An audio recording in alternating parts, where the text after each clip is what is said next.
Good morning to one and all. And this is another lecture series for people those who are aspiring towards MRCS or FRCS. And these topics are most commonly dealt in these examinations from the surgical side. And any this lecture is available in YouTube as a YouTube live and also as a recorded session, and these can be viewed at any time. My name is Varun. I'm one of the surgical specialists in UK right now. So the today's topic we are going to cover, as I said last week, the topic to be covered today is biliary tree malignancy and gallbladder malignancy. So, biliary tree malignancy, it can be either a malignancy from the bile duct, which is present inside the liver, or any biliary tree bile duct, which is outside the liver, and the gallbladder malignancy is dealt as such separately. And so, in general, the biliary tree malignancy means we divide it into two category. It is cholangiocarcinoma, which happens in any part of the biliary tree, including intrahepatic biliary radicals and bile ducts inside the liver, and extrabiliary, in the sense it can happen in the common hepatic duct, common bile duct, or common bile duct, hepatic duct, left or right hepatic duct, and excluding the gallbladder malignancy, which is usually seen as a separate entity. So, regarding the biliary tree malignancy, uh, there's a 15% chances of hepatobiliary malignant neoplasms overall, and it takes 3% of the all GA malignancies. And as everyone knows, gallbladder malignancy, the most commonest malignancy in the biliary tree. It accounts for 60% of the malignancy. And as I said, there is a two component in the cholangiocarcinoma, extrahepatic and intrahepatic cholangiocarcinoma, and there's an increasing incidence is noted increasing incident is noted in intrahepatic cholangiocarcinomas. So we are going to deal with the cholangiocarcinoma now as such, and as I said, the risk factors, the cholangiocarcinomas are usually divided into three categories. One is intrahepatic cholangiocarcinoma, which happens inside the liver, or the biliary radicals, which is present inside the liver. So it can be either the first degree biliary radical or second degree biliary radical. And then comes the malignancy, which happens in the perihilar region or common hepatic duct region. So these are called as hilar cholangiocarcinoma, and the cholangiocarcinoma which happens distal to the confluence and also distal to the confluence between the cystic duct and the hepatic duct. This is called as distal cholangiocarcinoma, and this perihilar cholangiocarcinoma, distal cholangiocarcinoma usually dealt or usually considered as extrahepatic cholangiocarcinoma. Intrahepatic cholangiocarcinoma is the cholangiocarcinoma which happens in the which occurs in the inside the liver. So let's see the risk factors for different cholangiocarcinomas. Intrahepatic cholangiocarcinoma, the more the risk factors are cholangitis and liver flukes, like liver flukes and hepatitis C virus has got more propensity to produce to cause intrahepatic cholangiocarcinoma. And there are molecular genetics which is happening at the gene level. I would like to just leave it to you guys to learn about it. And extrahepatic cholangiocarcinoma is another, in addition to the risk factors which we say in the intrahepatic cholangiocarcinoma, there are a few things like Lynch syndrome and choledochal cyst. The choledochal cyst is another risk factor for cholangiocarcinoma. So it's a rare tumor, and intrahepatic malignancy is increasing in incidence considering the extrahepatic cholangiocarcinoma.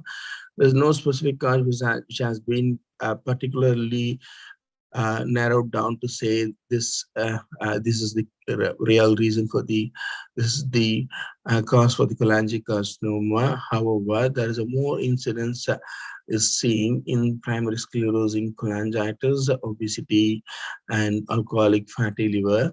It's called as NASH, it's non-alcoholic steatohepatosis, and also in chronic hepatitis C infection. The most important difference in the age group and the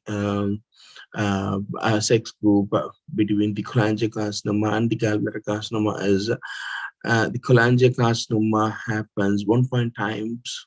It's more common in men than the gallbladder carcinoma, which is more common in the females, and there is a greater incidence of cholangiocarcinoma after the age of 65, and that makes the pathology still more worrying. So as the age increases, the incidence of cholangiocarcinoma increases also. It increases to up to like it's more than at the age of 60, it's still more uh, it's still more high. And the risk factors, as we said, the most common associated risk factor is primary sclerosing cholangitis. Primary sclerosing cholangitis is usually associated with, so it's associated with IBD and less. So as this says, like 60 to 70% of the primary sclerosing cholangitis is associated with inflammatory bowel disease, and less of inflammatory bowel disease is associated with primary sclerosing cholangitis. This is like kind of association between the inflammatory bowel disease and the primary sclerosing cholangitis. It occurs in 30 to 50 years age group. So if the patient has primary sclerosing cholangitis, we can expect cholangiocarcinoma at the earlier stage, and it's very difficult to treat. Cholangiocarcinoma is associated with primary sclerosing are not often candidates for resection because of multifocal disease, severe underlying hepatic dysfunction. So we have to assess the hepatic function or liver function before we go and do anything for cholangiocarcinoma. Everyone knows that cholangiocarcinoma is a dreadful disease, and it's a more serious disease, and it has got a higher mortality and morbidity rates. So we'll discuss all these things in a few following slides. Congenital cysts like choledochal cyst, Carol's disease, again has higher incidence, and these incidents are considered because of abnormal pancreatico-biliary duct junction. So we were discussing about this. What's the reason for the congenital cyst causing the cholangiocarcinoma? Because there's an increased um, um, reflex of pancreatic enzymes into the biliary duct, which causes chronic inflammation and infection of the biliary duct, which produces the choledochal cyst, and also which causes mucosal changes to produce dysplasia and malignancy. So this is, I think, as I said, there's a reflex of pancreatic secretion in the biliary tree, which causes malignancy. So next comes the hepatolithiasis. The hepatolithiasis is because of we discussed this earlier. The hepatolithiasis is usually because of chronic infection, and especially E. coli, Klebsiella, inside the hepatic ducts. The hepatic ducts, which are present like left or right common hepatic ducts, and the bile ducts, which are intrahepatic, causes hepatolithiasis, and there is an incidence of higher incidence of cholangiocarcinoma, which happens inside the liver because of hepatolithiasis. And this is like chronic bacteria, portal bacteremia, and portal phlebitis causes causes intrahepatic biliary pigment stone formation, especially the brown pigment stone formation, and there's an obstruction of intrahepatic ducts and recurrent episodes of cholangitis and stricture formation, which contributes to the cholangiocarcinoma. So this is uh, this is a revision like gallstones, which happens inside the liver, is mostly brown stones, and the brown stones are infective stones, and these are friable stones inside the liver, which can which can trigger the cholangiocarcinoma. And the next comes is the parasitic infection. The most common parasitic infections are liver flukes, liver flukes. So this is Opisthocus viverrini and Clonacus sinensis. I think everyone will know about these two parasitic infection which happens in the liver. This parasitic infection has less incidence of causing malignancy or causing cholangiocarcinoma rather than primary sclerosing cholangitis. So viral hepatitis and cirrhosis, especially the hepatitis C virus, has got higher incidence of producing cholangiocarcinoma, and any patient who has got chronic HCV infection more than 10 years has got higher incidence of cholangiocarcinoma, and the chemical exposure to chemicals, especially Thorotrast has got is more prone to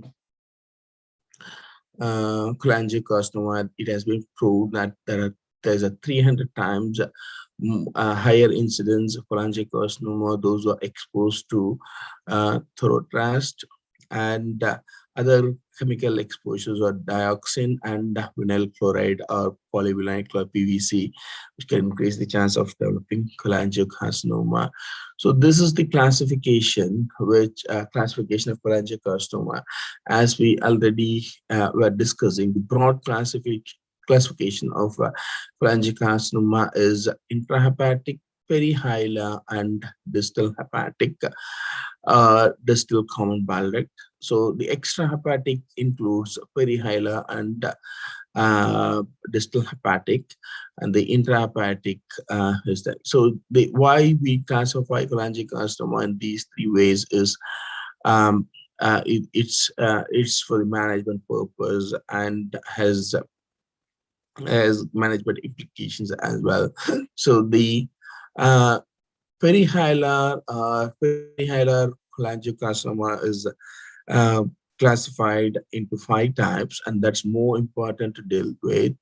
And this is also a commonest type of cholangiocarcinoma. And the perihilar type 1 carcinoma is the cholangiocarcinoma, which happens in the hepatic duct but does not involve the confluence, and the cholangiocarcinoma, which includes the common hepatic duct but includes the confluence as well. And 3A is extension of the carcinoma into the right hepatic duct, and 3B is extension of the carcinoma into the left hepatic duct, and 4 is extension of carcinoma into both right and left, and the type 4 is extensive tumor of multicentric intrahepatic and also extrahepatic. Coming on to this commonest type of cholangiocarcinoma, so usually perihilar cholangiocarcinomas are common, and also type 3 and type 4 can happen. So it all depends on the when the patient presents. So when the patient presents a bit early, we will be able to pick it up at this stage. And when the patient progresses in the disease, the type 1 usually progresses into type 3, 4, and this way. So what the subclassification and patterns of the cholangiocarcinoma. So there's a mass forming type and periductal infiltrating type, which is more common. Any cholangiocarcinoma usually will come across periductal infiltrating type of cholangiocarcinoma. There's an intraductal growth with type of cholangiocarcinoma. Otherwise, there are other types of patterns are called, which are sclerosing cholangiocarcinoma, nodular cholangiocarcinoma, and papillary carcinoma. These are varieties are the external microscopic appearance of cholangiocarcinoma, and the other varieties, papillary carcinoma is usually associated with mucus production because of presence of signet cells and squamous cells, mucoepidermoid, and there are other varieties called varieties like mucoepidermoid or spindle cell varieties. These are not going to change or alter the management management of the cholangiocarcinoma. This is just an academic section. So we dealt with this, and this just says the what is the percentage of cholangiocarcinomas happening at the different levels. The cholangiocarcinomas which are intrahepatic has got incidence of 10 to 20%. Perihilar has got incidence of 50 to 60%. Common bile duct or the distal hepatic, extrahepatic causes as an incidence of 20 to 30% of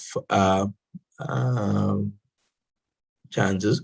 And as I said, you can see there's a mass forming cholangiocarcinoma, there's a periductal infiltrating cholangiocarcinoma, and there is an intraductal growth inside the biliary radicals. So clinical presentation of cholangiocarcinoma. I want to explain the clinical presentation from this picture.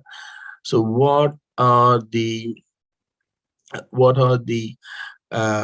how are we going to clinically, how the cholangiocarcinoma clinically presents? So it all depends on the area or the type of the malignancy location of the cholangiocarcinoma. For example, if there is a distal cholangiocarcinoma which occupies the distal common bile duct, there is a dilatation of the gallbladder, where you can feel the gallbladder, and also the patient presents with abdominal pain, and also the patient presents with painless jaundice, because there's an obstruction of the main common bile duct and it presents obstructive jaundice. All the cholangiocarcinoma presents as obstructive jaundice, and the difference between the distal cholangiocarcinoma and the hilar cholangiocarcinoma is gallbladder distension. When there's a gallbladder distended, we can think about hilar distal extrahepatic cholangiocarcinoma. When there is no gallbladder palpable, however, there is a chance there is jaundice, which shows obstructive features. There's a chance of hilar cholangiocarcinoma and hepatomegaly, jaundice, and all these things. Apart from this, there will be a weight loss, signs of metastasis, abdominal distension if it is metastasis. So all these things. So the most important thing which we want to clinically say is the obstructive jaundice is presented with gallbladder distension, then it could be a cholangiocarcinoma from the distal bile duct, and if it is not, then it could be from the perihilar or intrahepatic cholangiocarcinoma. I'll explain you how the cholangiocarcinoma differs from hepatocellular carcinoma. So everyone may be thinking that that could be so it's a liver. How to differentiate a hepatocellular carcinoma from the cholangiocarcinoma? We'll have a picture, which slide which differentiates it. The last. So we have to determine the location and level of biliary involvement and extrahepatic cholangiocarcinoma. So it presents as progressive jaundice, and it's mistaken for adenocarcinoma of the pancreas. And intrahepatic cholangiocarcinoma, typically sometimes asymptomatic, as I said earlier, and it can present as asymptomatic picture.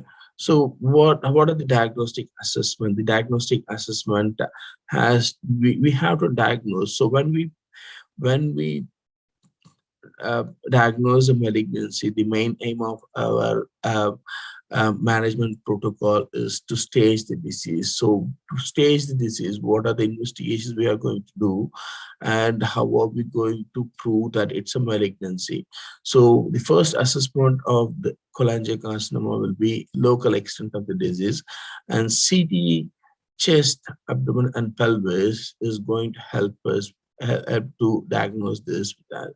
And it should be in portal venous phase and arterial phase. So this is the most important thing which we have to make sure of. CT, chest, abdomen, pelvis. Why do we take chest and pelvis? To look for any malignancy, nodes in the celiac axis, nodes in the para-aortic region, and the portal venous and arterial phase differentiates it from the hepatocellular carcinoma and the cholangiocarcinoma. So any liver pathology can easily be taken up in three phases, like venous phase, arterial phase, and portal venous phase. Portal venous phase gives enhancement in few liver diseases. Arterial phase of deletions in the liver in arterial phases produces some kind of enhancement. So with this enhancement and the CT pictures, we can differentiate what exactly the pathology is. Is it biliary pathology, or is it a hepatic pathology? So usually the CT scan is performed before the biliary stenting. So there's a controversy which is going on biliary stenting prior to the procedure. If at all we plan for the procedure, whether the biliary stenting is beneficial, or what happened with that. So what we see in CT is a peripheral enhancement, rim-like enhancement, and it is predominantly on the arterial phase images. It's not in the venous phase image, it goes hypo-intense. And in the arterial phase, there's a peripheral enhancement, and the sensitivity is 94 to 100%. So CT chest, CT abdomen can pick up a cholangiocarcinoma, and it underestimates what is the limitation of CT is the extent of the proximal extent of the tumor is underestimated. So that's the only limitation. Otherwise, CT can pick up cholangiocarcinoma even a size of 1 or 2 centimeters. So how are we going to detect the longitudinal spread of the disease? So I'll explain you when it comes to the staging. So why we need the longitudinal spread of the disease. As we are discussing about the classification, when we discuss about the longitudinal spread of the disease, the longitudinal spread gives us the extent into the right hepatic duct or left hepatic duct, or involvement of the cystic duct, and all those things.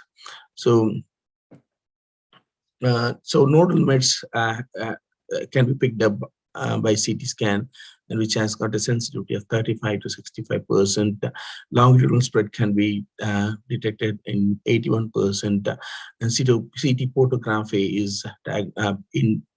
helps in diagnosing lobar atrophy. So, for example, when the patient has got right-sided right hepatic duct cholangiocarcinoma, there's a chances of lobar atrophy. The right lobe can get atrophy, and that right lobe atrophy is a dominant sign.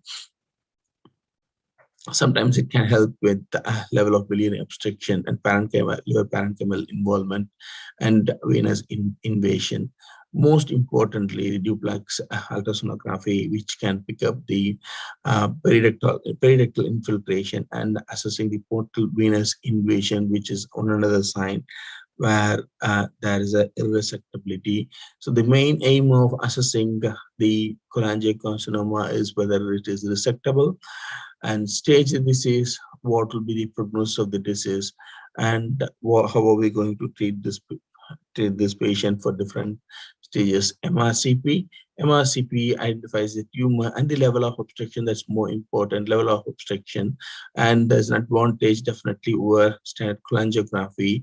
And we can assess the patency of the hilar vascular structures and the presence of nodal metastasis, and also lobar atrophy or liver lobe atrophy can be easily diagnosed. Invasive cholangiopancreatography (MRCP) has comparable rates detected to location and extent of the tumor within the biliary tree. So MRCP has in the MRCP, there will be hyperintense lesion in T1 weighted images, and there is an hyperintense lesion in on the T2 images. Intrahepatic cholangiocarcinoma may only enhance completely on delayed imaging, even it can take hours. That's more important. MRCP, we have to make sure that the MRI abdomen or MRI liver takes MRI abdomen has to be taken a bit hour later to get an enhancement. The images has to be delayed images.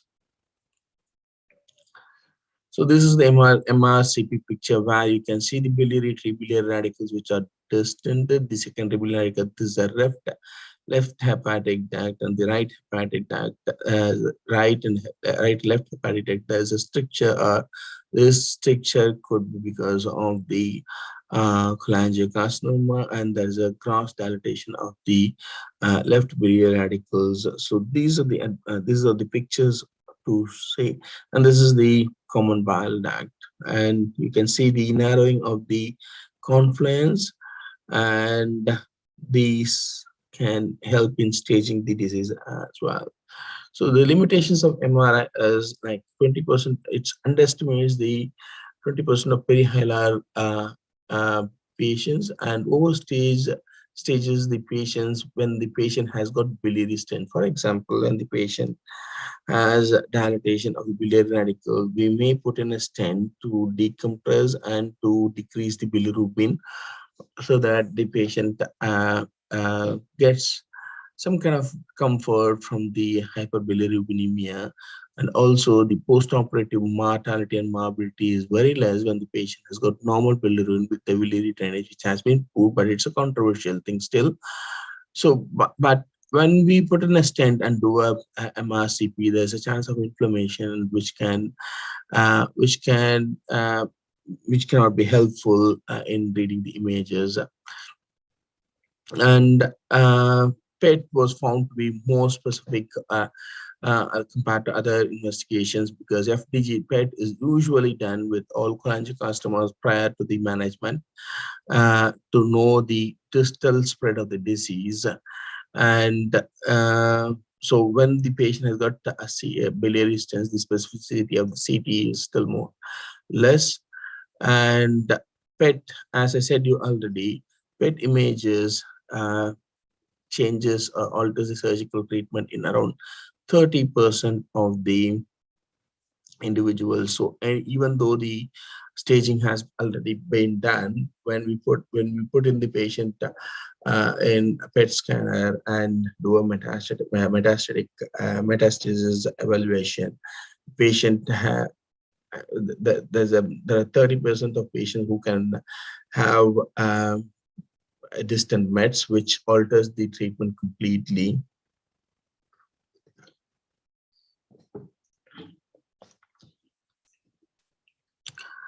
And next comes the invasive modalities like ERCP, PTC, PTC, upper cutaneous transhepatic cholangiogram. So all these things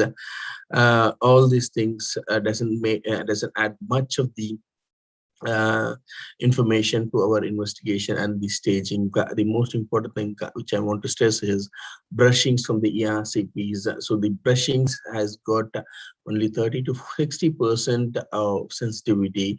So most of the time the brushings are not going to be helpful. But with the brushings, we are not going to make a decision about the surgical management, because the uh, false negativity is very high, and the brushing sensitivity is 30 to 60%.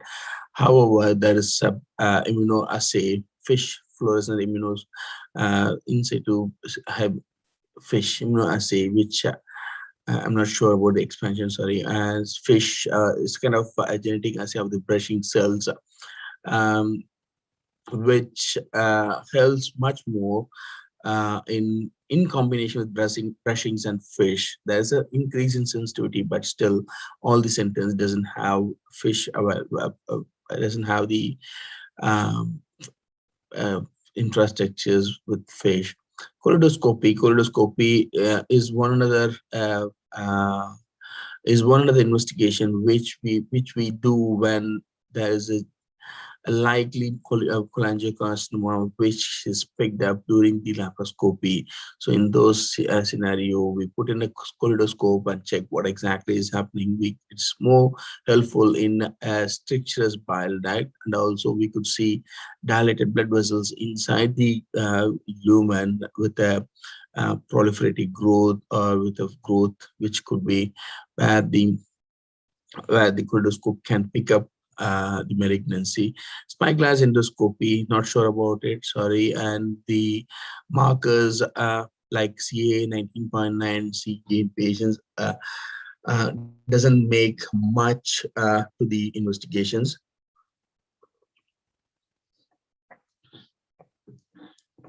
Because CA can also be increased in other pathologies like benign biliary obstruction, gastric obstructions, and colorectal and gynecological malignancies, especially colorectal malignancies.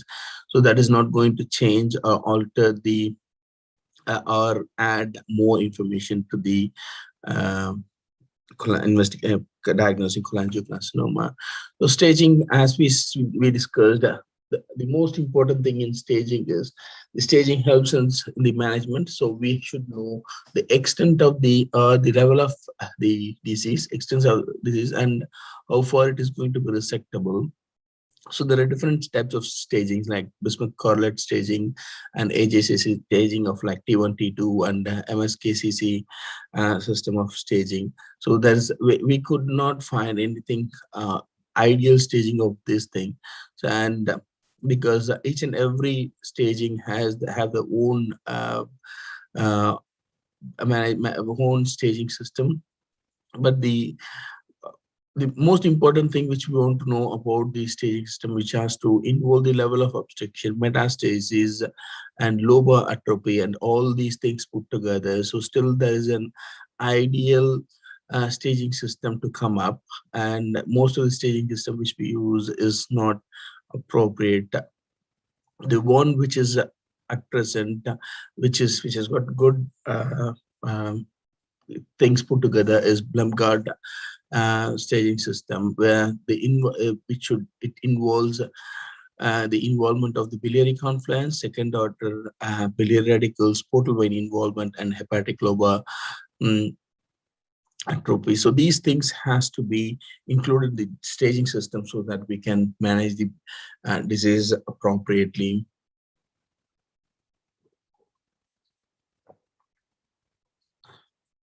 This is the proposed T-stage criteria for hilar cholangiocarcinoma.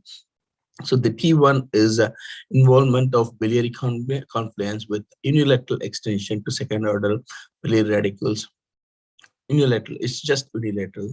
And the T2 is involving biliary confluence with unilateral extension second with it is more important. It's with ipsilateral portal vein and ipsilateral hepatic lobar atrophy.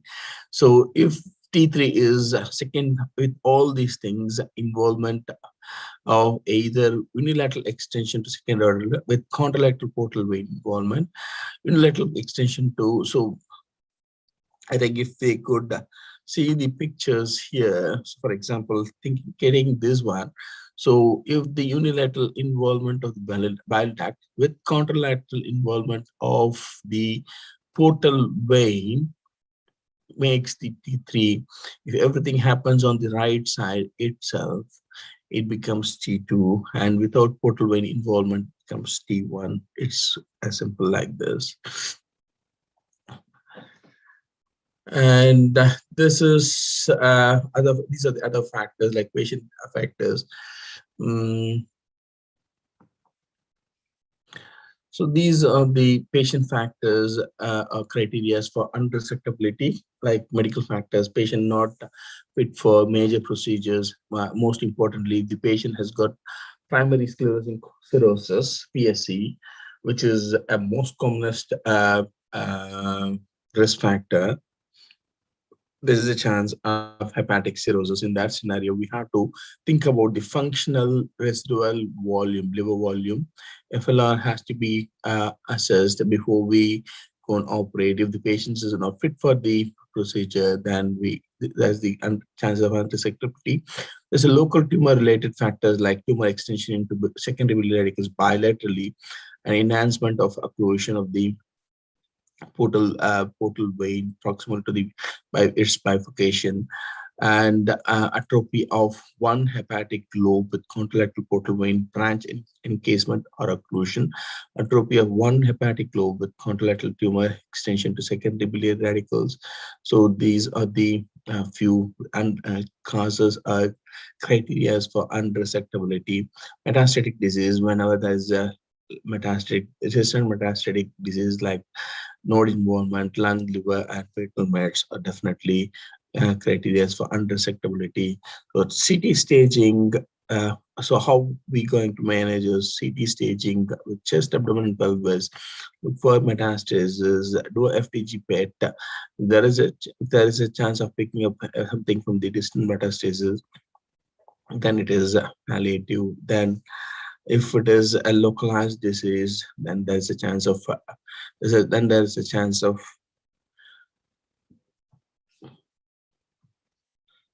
resection. So this is another way of like one of the or other things like this is a bit advanced resection criteria, unresectability. So as I said already, these things are discussed like medically unfit patients, distant metastasis, extensive local involvement. This is where I wanted to stress here in this slide.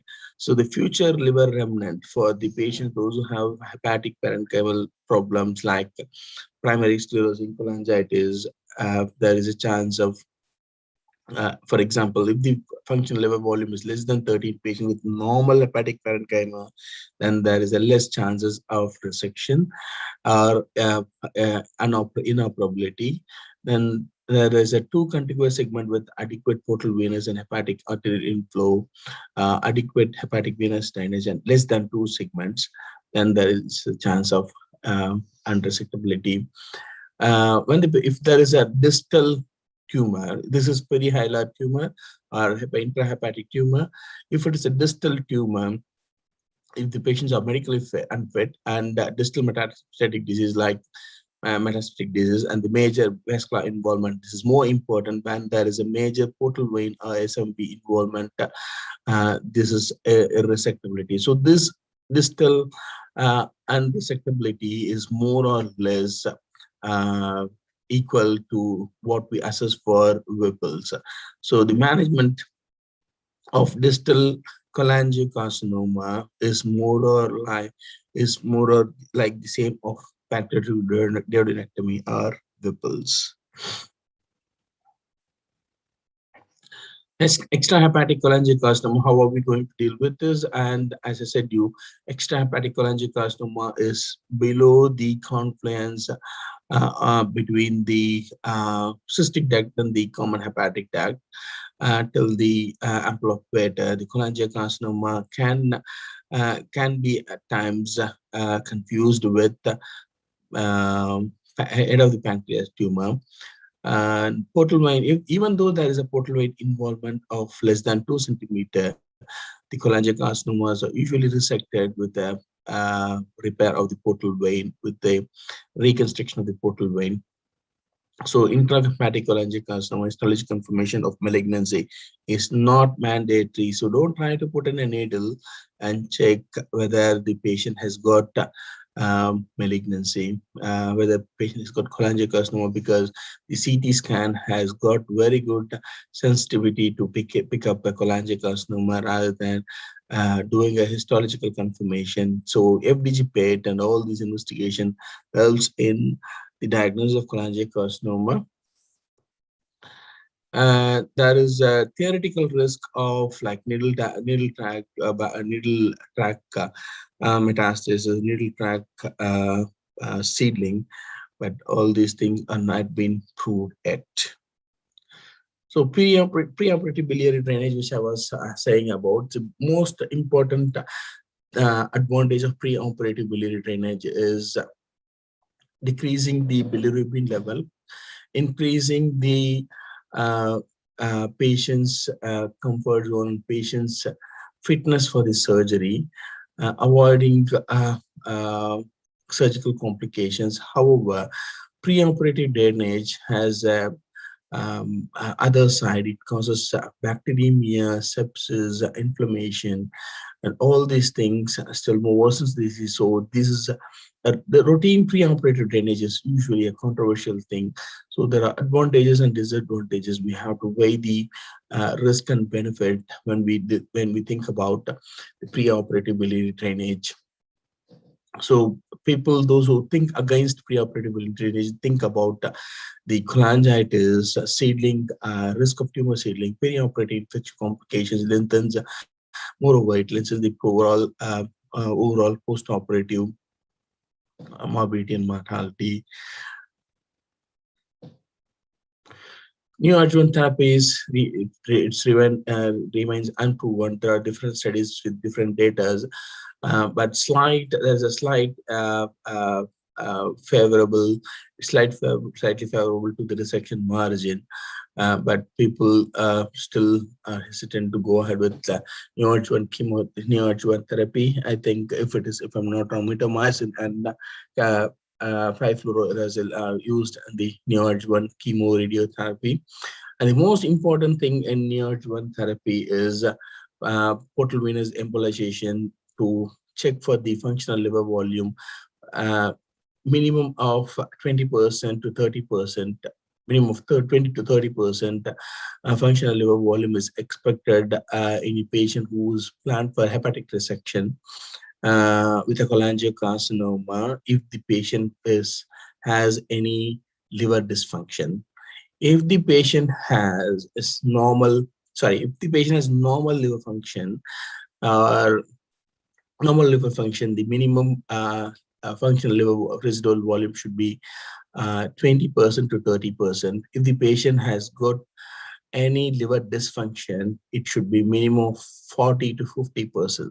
So the residual volume of liver in a diseased liver must be more. The residual volume of liver, excuse me, the residual volume of liver in a non-diseased healthy liver can be bit less, in the range of 20 to 30%. The residual volume is more important in any hepatic resection. This holds good for even for hepatocellular carcinoma or any liver resection. Functional liver residual volume are nowadays done by CT volumetry. There are plenty of software which has come up to assess the volume of the liver, and that's more important. So if there is a volume discrepancies when we are planning for surgery, when we are worried about the functional liver volume, we can embolize the portal vein on the affected side of the liver where there is a lower atrophy or where there is a cholangiocarcinoma, so that the other side gets enlarged, gets the maximum. The maximum increase will be 15% in 6 weeks time. So this is the, so that can give up uh, uh, some kind of functional liver status to cope up with the post-operative liver function. So general operative principles is aggressive tumor, so we have to treat it aggressively. And cholangiocarcinoma, only 50 to 73% of the patient meets resection criteria at the diagnosis. Diagnostic laparoscopy has become a prudent step at the time of operation, because even a small peritoneal mass is going to change the management plan. Irresectability, which we dealt already, so like involvement of portal vein, bilateral portal vein involvement, bilateral hepatic artery involvement, and invalid hepatic artery with contralateral ductal spread, and all these things are going to be irresectability. So anything which is one-sided is okay. Anything which becomes bilateral side, we have to think about the options. Margin negative resection. The aim of the resection in cholangiocarcinoma, it should be must be R0. I can't say should be, must be R0. Even if it is R0 resection, the chances of 5 years chance of is like a 5-year survival rate is like around 50 to 60%. When we do an incomplete R1 or R2 resection, it's nothing, it's equal to unresectability. So try to be more precise. We have to be precise in R0 resection. So for example, the management plan for any patient with 3B will be like left hepatectomy, and 1A, 1, 2, and 3A will require extended right hepatectomy. So how are we going to assess the patient about the cholangiocarcinoma? Is the patient has a resectable tumor, and if the patient has got expected, think about the outcome of the disease. The median of survival is 51%. Median residual disease-free survival is 24 months. Relapse rate is 60%. Then discuss with the patient, go for surgery and go for adjuvant chemotherapy. As I said, capacitibin 6 months is recommended by in all guidelines. And if there is irresectability, go for a palliative treatment. Palliative can be chemotherapy or external beam or intraluminal brachytherapy with extra luminal radiotherapy. There are targeted therapies, newer agents like targeted therapies with monoclonal antibodies. So extrahepatic cholangiocarcinomas, there is 82% of proximal lesions required a combined hepatectomy, and 92% of distal lesions go for a Whipple's procedure or pancreatic choriotonectomy. 60% had margins adequately wide enough to be associated with an improvement in disease-free survival. So this is what I wanted to say. 5-year survival rate in R0 section is around 50%. 5-year survival rate in is 20 to 40% for intrahepatic cholangiocarcinomas and 30 to 40% perihilar cholangiocarcinomas with positive nodes. The likelihood of recurrence is very high, 6 to 6.7 times higher than the no nodes in node disease. And distal nodal involvement is a marker of advanced or systemic disease. For example, if you see a para-aortic node, if there is even a single para-aortic node, becomes advanced disease. Complete porta-hepatic lymphadenectomy should be routinely performed in patients with cholangiocarcinoma. Caudate lobectomy and no-touch technique. Caudate lobectomy is routinely done in cholangiocarcinoma and is now widely accepted as a standard of care. This technique has not been widely adopted, partially due to the fact that morbidity and mortality rates are already high in this patient. And the caudate lobectomy, I could not make what's the reason for caudate lobectomy in patients who has cholangiocarcinoma has to be removed. I'll try to get it and get a reason why it is done as a routine or as a standard of care. Adjuvant therapy and transplantation. So these are the trials which is going on with the adjuvant therapy. In UK, we have a BELCAP trial which is going on, which uses capecitabine with observation. They have found out there's definitely increase in survival rate in cholangiocarcinoma post-surgery with capecitabine. And there are other studies which is going on in US like SWAG and CCAT. And things are coming up with all these things. At present, the protocol or the adjuvant therapy is happening with any patients who have uh, cholangiocarcinoma, which are resectable, which are for resections. So these are the main. So what is the role of liver transplant in cholangiocarcinoma? Usually, the liver transplant is offered to patients those who have tumor size of 3 centimeter with the absence of distal metastasis. These are the Mayo criteria for liver transplant, and each and every surgeon will have a different criteria.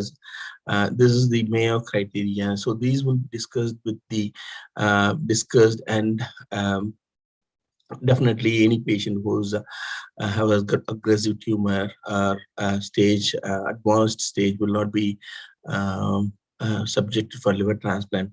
So these are the criteria given by the Mayo for liver transplant for a patient who has cholangiocarcinoma.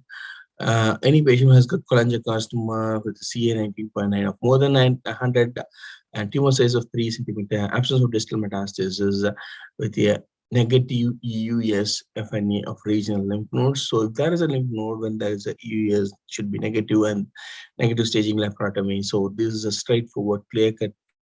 These are the straight, clear, basic early stages of cholangiocarcinoma. They offer liver transplant to avoid recurrence. These are under trial. They don't have any clear-cut evidence to say that liver transplant is going to help. Palliative therapy like decompression of the biliary radicals with transhepatic PTC, and for unresectable disease, stenting can be placed. So if it is, for example, we go and do a resection, we are in the process of doing a hepatectomy for a cholangiocarcinoma, and we come across irresectability when we start opening the liver. So in that scenario, we can do a bypass, or we can do a intrahepatic biliary enteric anastomosis to do a palliative therapy rather than coming out just like that. So in that scenario, we do anastomosis or stenting of the segment 3. Segment 3 is usually mostly accessible because it is there, the left side, which is, and also it can also the right anterior posterior sectoral hepatic duct can be used for bilioenteric anastomosis. So this palliative therapy or palliative therapy is from the surgical side is decompression and decreasing the pressure in the intrahepatic biliary radicals to avoid biliary sepsis and all these things. And these bypasses are helpful to decompress the biliary tract. Recent advances like novel agents, erlotinib, which is anti-EGFR, cediranib, solumitinib. So all these things are monoclonal antibodies which are upcoming in the market, upcoming in the trials. So we don't have any clear-cut evidence to say these have got good advantage over other medication surgery. And there is a regional chemotherapy or hepatic arterial infusions like TACE and Y90 radioembolization. So these things are recent advances in the management of cholangiocarcinoma. Next comes the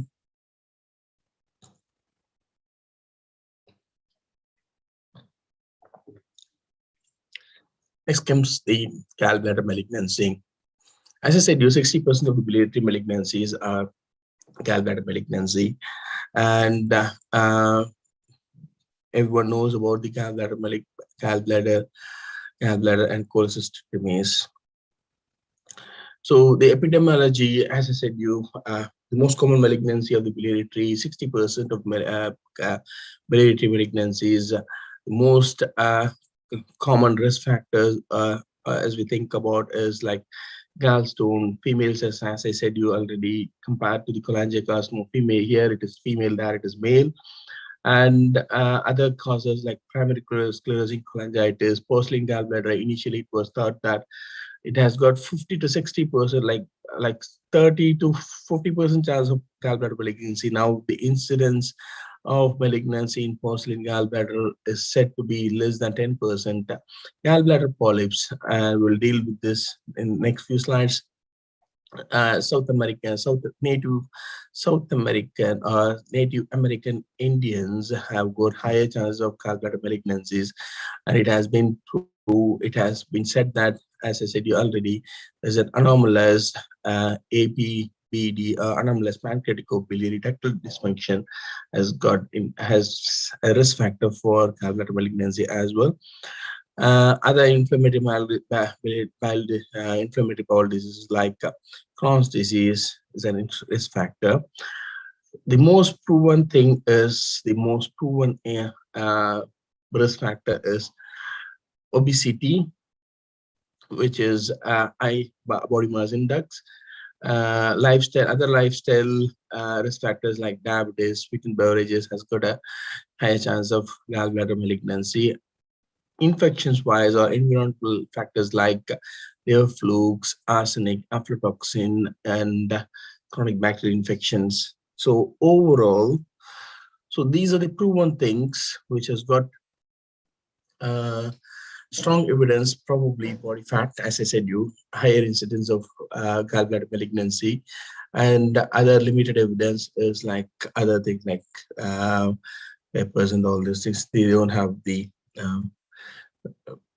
proven evidence.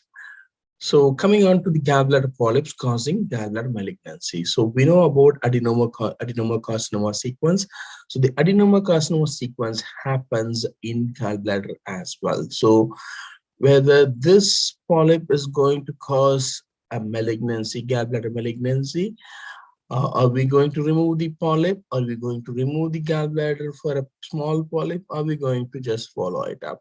It's a question mark. So any patient who has got gallbladder polyps, we have to be cautious. Either think about any gallbladder polyp which is more than 1 centimeter has got high risk of malignancy, and if the patient's age is more than 50, there's a high risk of malignancy.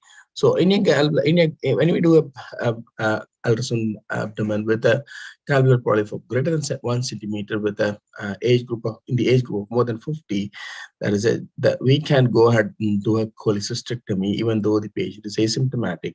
And moreover, sometimes the prophylactic lap chole is done if the patient has got primary sclerosing cholangitis with polyps, or if polyps greater than 5 mm, we can think about cholecystectomy prophylactically, or we can follow the patient every year with the ultrasound to check for the increase in size of the polyp. The reason why the gallbladder polyps has to be as followed up is because of adenocarcinoma sequence, and also earlier the gallbladder is removed, less the chance of polyps converting into a malignancy. Porcelain gallbladder, as I said, is a decrease less than 10% chances of malignancy. So before going into the staging, we have to learn about the layers of the gallbladders. It has got the similar layers of the gallbladder like that of bowel, serosa, muscularis, muscle layer, and muscularis mucosa and the mucosa. So it is called as from inside to outside mucosa. lamina propria, muscularis, and fibrous, perimuscular fibrous tissue, and serosa. T1 is a T1, T1A and T1B. So anything which is just involving the mucosas. T1A, which involves into lamina propria, is T1B. Anything which includes the muscularis, the T2, T3, up to the serosa, involvement of serosa. Anything which moves out to the serosa is T4. So perimuscular connective tissues, invading liver or other tissues are T3, and T4 is invading the other surrounding structures like hepatic portal vein, hepatic artery, extrahepatic structures. Any nodes in around the cystic duct are the porta hepatis is N1, parietic nodes are N2, N1, M1 is distant metastasis. So assessment, how are we going to stage the disease? A CT scan has got a very good, again, CT has accurate diagnosis of the T staging as well, T1, T2, and T3. And for differentiating T2 and T3 as well,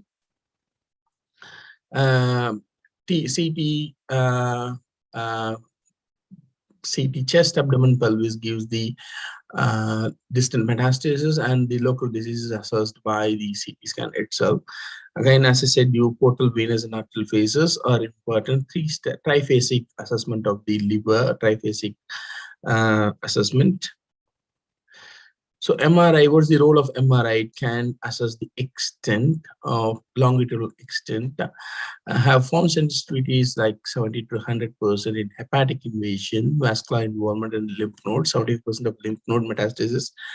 Cholangiocarcinoma PG PET is also helpful in gallbladder carcinoma to find out distant metastasis where it alters the management plan. Preoperative PET results alters around 23%. There we found it as 30%.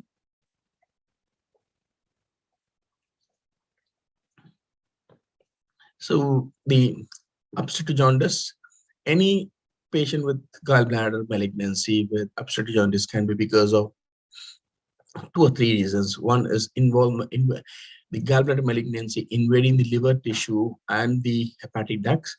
It invades it spreads as a nodal metastasis into the porta hepatics, causing the obstruction of the common hepatic duct or the biliary duct. Or it can be a distal node which is compressing the distal common bile duct. So all these things are ominous sign of obstructive gallbladder malignancy. So the chemotherapy which is used for the gallbladder malignancy is gemcitabine in combination with cisplatin remains the standard of care as an adjuvant therapy. So general operative principles, contraindication to resection like distant metastasis, residual diseases at any site should be usually associated with worse survival. The reason we are talking about gallbladder malignancy, the earlier the gallbladder is taken out in the staging, higher the prognosis. Even the T2 has got worse prognosis in gallbladder malignancy. Surgical approach for gallbladder carcinoma greater than 1A utilizes an extended cholecystectomy to include. So this is what 1A, anything which is more than 1A, it needs extended cholecystectomy to include resection of segment 4B and 5 of the liver along with portal lymph node dissection. Portal lymphadenectomy is it's more useful and more advantageous. It includes the nodes in the porta hepatis, gastrohepatic ligament, and retroduodenal space. Diagnostic information gained regarding node positivity may help determining the adjuvant therapies. So this is a very good slide which I want to share with you all. So most of the cholecystectomies, most of the time, when we come across gallbladder malignancy, either it can be from the resected specimen or it is intraoperative finding. And when we do an ultrasound scan, it can mimic as a gallstone or polyp. So when we remove, like for example, we want to proceed with the polypectomy, gallbladder cholecystectomy for a gallbladder polyp, which turns out to be a malignancy, or it, at times on when the patient is subjected for Gall coli, there can be chances of malignancy intraoperatively. So this slide shows incidental gallbladder cancer after simple cholecystectomy. So the patient had cholecystectomy. The specimen comes as the report histology comes as malignancy. In that state, in that scenario, it's better to do a CT scan and see whether it is M2 or M1 or M1 disease. And if the patient has got good performance status, go ask the patient for a chemoradiotherapy or chemotherapy. The patient has got poor performance status, go for palliation if there is an M1 disease. So if there is no disease from the CT staging, after we do a CT chest abdomen pelvis, there is no CT staging, says there's no residual disease, then think if it is a T1 stage, if the cystic duct margins are negative, just go for a surveillance CT scan every year, so that we for another 3 years or 4 years, then we can discharge the patient. But if the patient has got positive cystic duct, it's better to go for a resection, or even we can take off the common bile duct, so that we are removing. So this re-exploration has increased the survival rate of any patient who has got gallbladder malignancy. And T2 and T3, there is a if there is a T2 and T3 disease, definitely re-exploration is must. Re-exploration if it is T2 and T3 after a biopsy report. And if it is T1, think about the cystic duct margin positivity. If it is positive, re-exploration with removal of the common bile duct as well. And if it is T2 and T3 from the histology, direct re-exploration, and even it can go up to extended hepatic resection.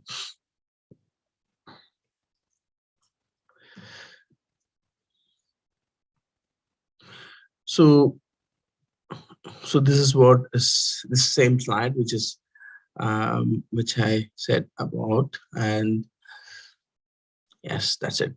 So we this adjuvant therapy for any gallbladder malignancy is mitomycin and 5-fluorouracil, and I'm not sure about how long they gave it. And this flow chart, I would like to explain. This is regarding how to differentiate a cholangio. This part of the slide is very I found it interesting because it says how to differentiate between a hepatocellular carcinoma and a cholangiocarcinoma with a CT scan. So with the CT scan, there's a venous phase enhancement. Consider intrahepatic cholangiocarcinoma, and when there's an arterial phase and arterial phase plus venous phase washout, then think about hepatocellular carcinoma. So this I found it as interesting to share with you all. Thank you. That comes to the end. And any doubts or anything? Any doubts or anything which you want to ask? They can unmute now. If anyone wants to ask anything, any doubts, you can email me, or you can. There's a Telegram group. There's a comment box in the YouTube channel. You can comment things, and the next class will be on 25th of July with the topic hepatocellular carcinoma.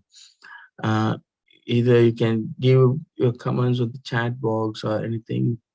If you want to discuss, we can do it. This session, this class will be available in YouTube channel as well for live and the future reference.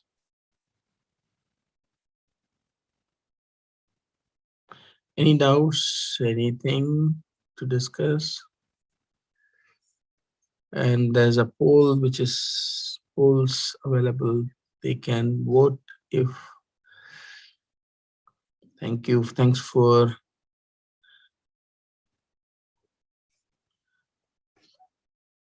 thank you. I could see that I could see 100% involvement and 100% likes. Good.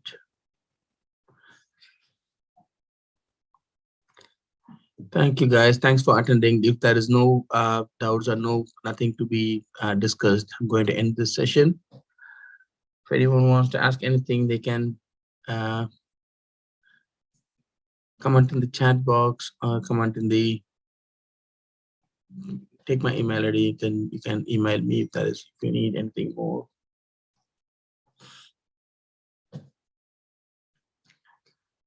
All right, thank you. Thanks a lot for attending the session, and we'll see you on 25th of July, 7 a.m. in the morning with the hepatocellular carcinoma topic.